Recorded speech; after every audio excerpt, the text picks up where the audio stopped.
प्रिय विद्यार्थियों, आज हम बीए पार्ट थर्ड के लिए अंतर्राष्ट्रीय संबंध में प्रथम यूनिट संयुक्त राष्ट्र संघ और उसके विभिन्न अंगों के बारे में आपको जानकारी प्रदान कर रहे थे।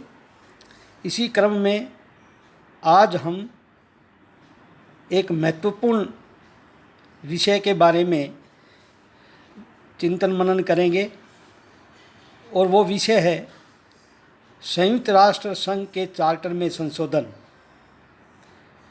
विद्यार्थियों, हम सब जानते हैं कि 24 अक्टूबर 1945 को संयुक्त राष्ट्र संघ की स्थापना की गई थी और इसी के साथ विश्व के सभी राष्ट्रों ने संयुक्त राष्ट्र संघ के चार्टर को अंतिम रूप दिया था।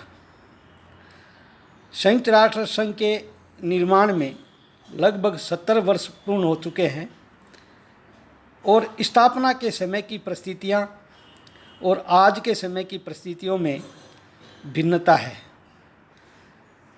जब संयुक्त राष्ट्र संघ की स्थापना हुई तब 51 सदस्य राष्ट्र थे और वही संयुक्त राष्ट्र संघ आज जिसके 193 सदस्य देश है और ऐसे विश्वव्यापी सदस्यता को देखते हुए संयुक्त राष्ट्र संघ के चार्टर में संशोधन की आवश्यकता महसूस की जा रही है।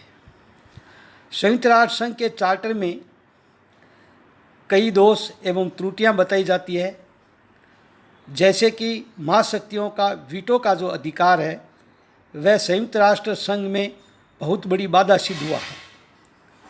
चार्टर की एक बहुत बड़ी त्रुटि आधिकारिक संवैधानिक व्याख्या की व्यवस्था का भी अभाव है। चार्टर का दूसरा अनुच्छेद स्पष्ट रूप से संयुक्त राष्ट्र संघ द्वारा किसी राज्य के घरेलू क्षेत्राधिकार की व्याख्या के संबंध में कोई निश्चित व्याख्या नहीं करता है। अतः संबंधित राज्य इस अनुच्छेद की मनमानी व्याख्या करके संयुक्त राष्ट्र संघ के कार्य क्षेत्र को सीमित कर देते हैं। संयुक्त राष्ट्र संघ के पास अपनी कोई स्थायी सेना या पुलिस शक्ति भी नहीं है, इसलिए चार्टर को और अधिक मजबूत बनाने के लिए या संयुक्त राष्ट्र संघ को एक शक्तिशाली संगठन बनाने के लिए सभी राष्ट्रों से ये मांग उठ रही है कि परिस्थितियों के अनुकूल संयुक्त राष्ट्र संघ के चार्टर में संशोधन की आवश्यकता है। चार्टर में इसके संशोधन की प्रक्रिया की व्याख्या का उल्लेख करते हुए ये कहा गया है कि जब कभी इसके संशोधन की आवश्यकता हो तो इसके लिए संयुक्त राष्ट्र संघ के सदस्यों का एक सम्मेलन बुलाया जाए और इसके लागू होने के 10वें वर्ष में ऐसा सम्मेलन कराने का प्रस्ताव महासभा में पेश किया जा सकता है।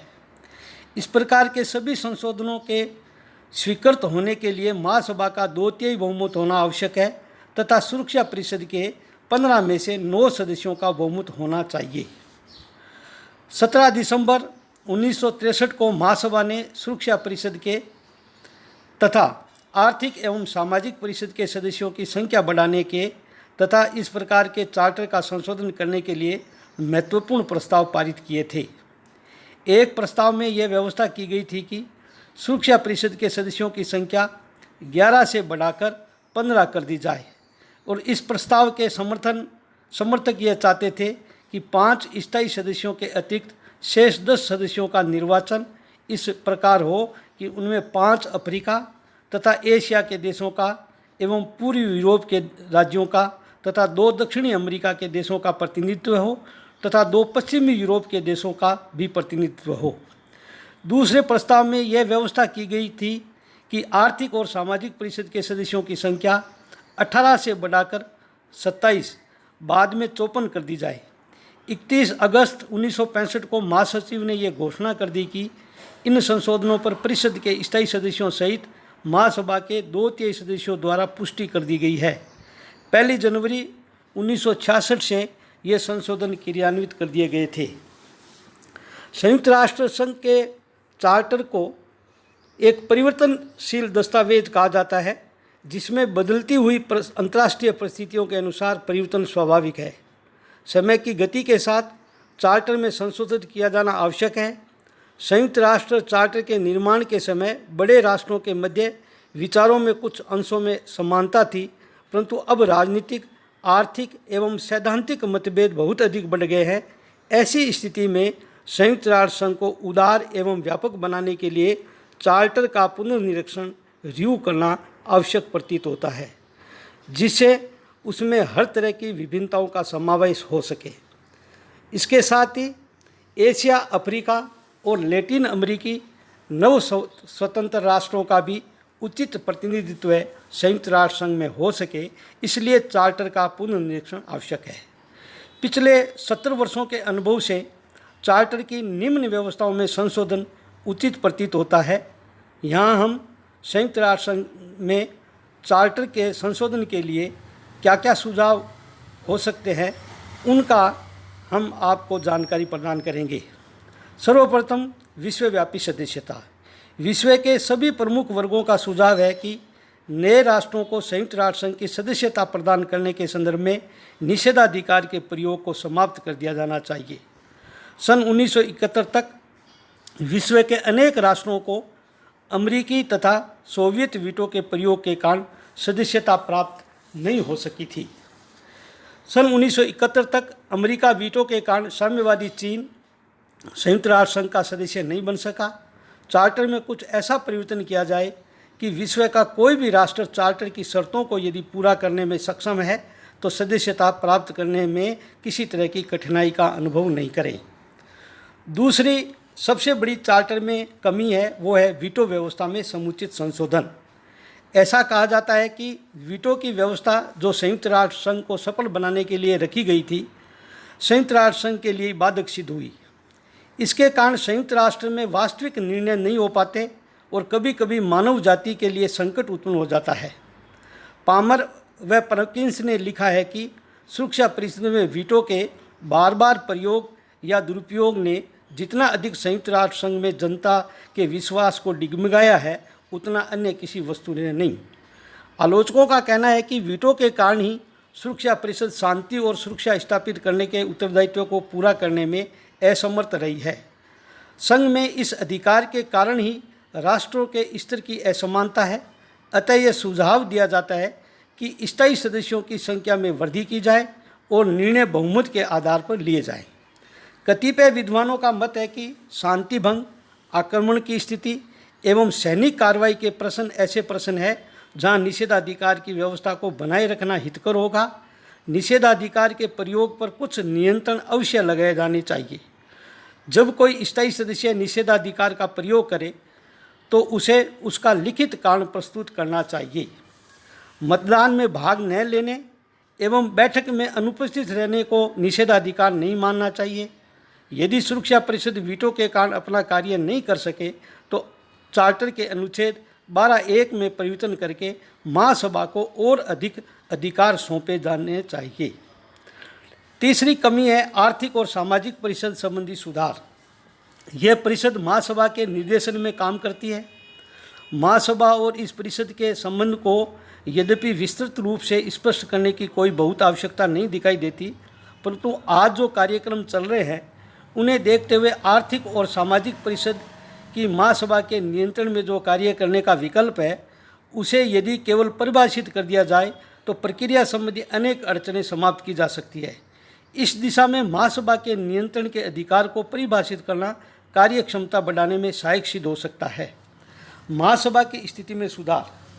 चार्टर में आवश्यक संशोधन करके महासभा को एक ऐसा स्वरूप प्रदान किया जाना चाहिए ताकि यह विश्व संसद के रूप में कार्य कर सके। सुरक्षा परिषद को संयुक्त राष्ट्र संघ की कार्यपालिका के रूप में महासभा के प्रति उत्तरदायी बना दिया जाना चाहिए। कुछ विचारकों का यह भी मत है कि महासभा में प्रतिनिधित्व की पद्धति में भी परिवर्तन होना चाहिए।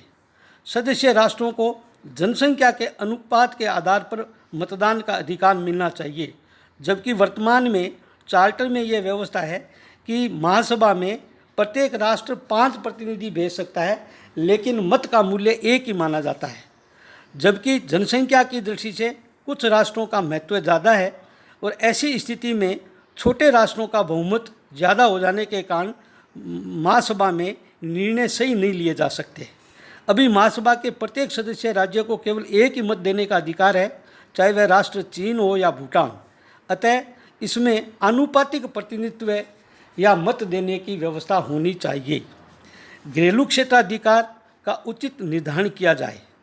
चार्टर के अनुच्छेद 2 के खंड 7 में यह प्रावधान है कि इस चार्टर में जो कुछ भी कहा गया है उसके अनुसार संयुक्त राष्ट्र संघ को किसी भी राष्ट्र के घरेलू मामलों में हस्तक्षेप करने का कोई अधिकार नहीं होगा और न ही वह सदस्य राज्यों को इस बात के लिए बाध्य करेगा कि वे अपने अंतर्राष्ट्रीय मतभेदों को संयुक्त राष्ट्र संघ के समक्ष निपटारे के लिए प्रस्तुत करें। चूँकि संयुक्त राष्ट्र के किसी अंग को यह निर्णय करने का अधिकार नहीं है कि कौन सा मामला घरेलू मामला है, अतः राज्यों को यह निर्णय करने का अधिकार स्वतः प्राप्त हो जाता है कि किस मामले को घरेलू मामला समझते हैं और इसका परिणाम बुरा होता है।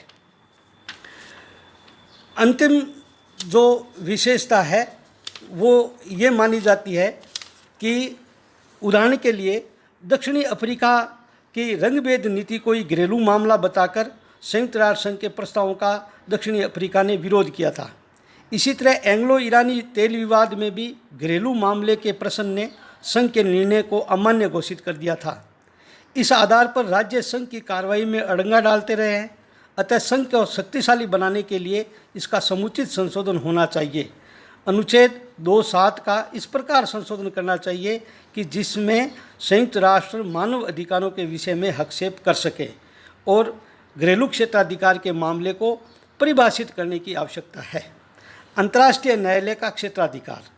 कतिपय विधिवेताओं का विचार है कि अंतर्राष्ट्रीय न्यायालय का क्षेत्राधिकार अनिवार्य होना चाहिए। चार्टर में ऐसी व्यवस्था होनी चाहिए कि शांति एवं सुरक्षा संबंधी विषयों में अंतर्राष्ट्रीय न्यायालय के सभी निर्णय संबंधित राष्ट्रों पर बाध्यकारी हो। यदि सदस्य राष्ट्र अपने संघर्ष या विवाद का शांतिपूर्ण निदान न प्राप्त कर सके तो उक्त विषय अंतर्राष्ट्रीय न्यायालय के समक्ष अवश्य ही प्रस्तुत किए जाने चाहिए एवं उक्त संदर्भ में न्यायालय के निर्णय को मानने के लिए उन्हें बाध्यकारी शक्ति होनी चाहिए। न्यायालय के निर्णयों की उपेक्षा करने वाले राष्ट्र के विरुद्ध सैनिक एवं आर्थिक प्रतिबंध लगाए जाने की व्यवस्था करना भी बहुत आवश्यक है। इसके अलावा महासभा में आनुपातिक प्रतिनिधित्व है। संयुक्त राष्ट्र संघ की महासभा में प्रतिनिधित्व के तरीके में भी परिवर्तन होना चाहिए। एक देश के 5 सदस्य और 1 वोट के स्थान पर सदस्य व वोट जनसंख्या के अनुपात से होने चाहिए। उदाहरण के लिए रूस, अमेरिका, चीन, भारत आदि बड़े देशों को 30 सदस्य भेजने का अधिकार होना चाहिए और महासभा में उनके वोट भी 30 माने जाने चाहिए। England, Germany, France, Pakistan, Indonesia आदि मध्यम श्रेणी के राष्ट्र 15 सदस्य भेज सकते हैं और उनके 15 वोट माने जाने चाहिए। इसी प्रकार छोटे छोटे देश जनसंख्या के आधार पर 5 या 7 सदस्य भेज सकते हैं। ऐसा होने से महासभा के सभी निर्णय अधिकतम जनसंख्या के हितों के आधार पर ही होंगे। अगली विशेषता, अगली चार्टर में संशोधन के लिए सुझाव है संयुक्त राष्ट्र संघ की सदस्यता महासभा प्रदान करे। जहाँ तक नए राष्ट्रों को संघ में सम्मिलित करने का प्रश्न है, इस तर्क में पर्याप्त बल है कि महासभा अपने उपस्थित सदस्यों के 2/3 बहुमत से नए सदस्यों को संयुक्त राष्ट्र संघ की सदस्यता प्रदान करें। इससे न तो सदस्यता के प्रश्न पर राजनीतिक सौदेबाजी हो सकेगी और न गड़बड़ी को प्रोत्साहन मिलेगा। एशिया तथा अफ्रीका का उचित प्रतिनिधित्व है। संयुक्त राष्ट्र संघ की महासभा में एशिया एवं अफ्रीका के राष्ट्रों का बहुमत है, जिनके आधार पर सुरक्षा परिषद के माध्यम से शक्तिशाली राष्ट्रों द्वारा उन पर थोपे गए निर्णयों की उन्होंने उपेक्षा करना प्रारंभ कर दिया, ताकि तथाकथित बड़ी शक्तियों को यह आभास हो जाए कि छोटे तथा तीसरी दुनिया के विकासशील राष्ट्रों का और अधिक दिनों तक शोषण नहीं किया जा सकता। ऐसी स्थिति में अब यह आवश्यक हो गया है कि चार्टर में कुछ ऐसी व्यवस्था की जाए जिसमें संयुक्त राष्ट्र संघ के भीतर महाशक्तियों एवं छोटे राष्ट्रों के मध्य इस प्रकार समन्वय स्थापित हो सके ताकि एशिया, अफ्रीका तथा लैटिन अमेरिकी देशों को राजनीतिक आकांक्षाओं को पूरी करने की मान्यता प्रदान की जा सके। इसके लिए एक सुझाव यह भी है कि भारत तथा जापान जैसे अत्यधिक महत्वपूर्ण राष्ट्रों को सुरक्षा परिषद में स्थायी सदस्यता प्रदान की जाए तथा जिन्हें निषेधाधिकार भी प्राप्त होना चाहिए। इसके अलावा अगला सुझाव है सुरक्षा परिषद को सामाजिक कार्य सौंपने का सुझाव। सर कोडेगन का मत है कि सुरक्षा परिषद को कुछ सामाजिक तथा आर्थिक कार्य सौंपे जाने चाहिए। किंतु सुरक्षा परिषद का कार्यक्षेत्र बढ़ाना ठीक नहीं। यदि उसे कुछ सामाजिक कार्य सौंप भी दिए जाए तो वह कार्य की अधिकता से अपनी कार्यक्षमता खो देगी। सुरक्षा परिषद की निश्चित अवधि में बैठक।